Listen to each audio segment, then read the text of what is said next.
Before blood pressure can be taken, a pre-assessment needs to be administered.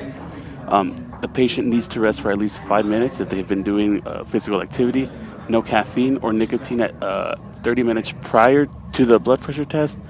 It needs to be taken over a bare arm. The back needs to be supported. Feet on the floor uncrossed, arm elevated at heart level, and the proper cuff size needs to be used. Now, to administer a blood pressure test, you will need your two tools. First, you will need your sphygmomanometer,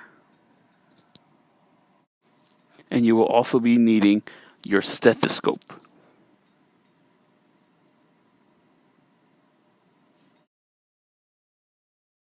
Now, to administer the blood pressure assessment, proper placement of the tools needs to be done, as well as proper use of the tools needs to be done in order to get an accurate blood pressure assessment.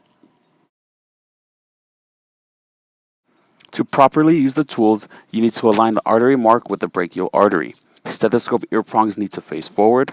Placement of the bell stethoscope over the brachial artery. Do not place under the cuff. Turn the valve to the right, inflate to 180 mmHg or 20 mmHg above the first Korsakoff sound. Turn valve to the left to release at a rate of 2 to 5 mmHg per second. The time frame to wait between readings is debatable. It is about 3 to 5 minutes. There are two values to blood pressure. There is systolic pressure and diastolic pressure.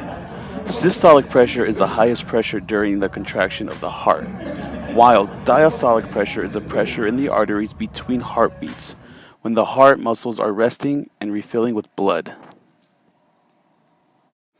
Dr. Nikolai Korsakoff was the Russian physician who invented the sphygmomanometer.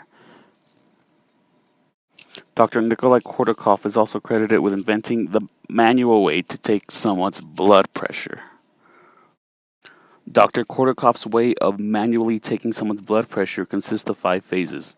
First, clear tapping sound, which is the systolic number, followed by a swishing noise, then crisper and louder tapping, followed by a blowing sound, and finally silence. The silence is the diastolic measure. What is shown now is a categorization of blood pressure, of where you should be and where the dangers lie. So having a systolic pressure of 120 or lower is normal, as well as having a diastolic pressure of 80 or lower is normal and safe. Any blood pressure 120 and above is prehypertension, 140 and above is hypertension, 160 or higher is hypertension stage 2, and anything higher than 180 is dangerous.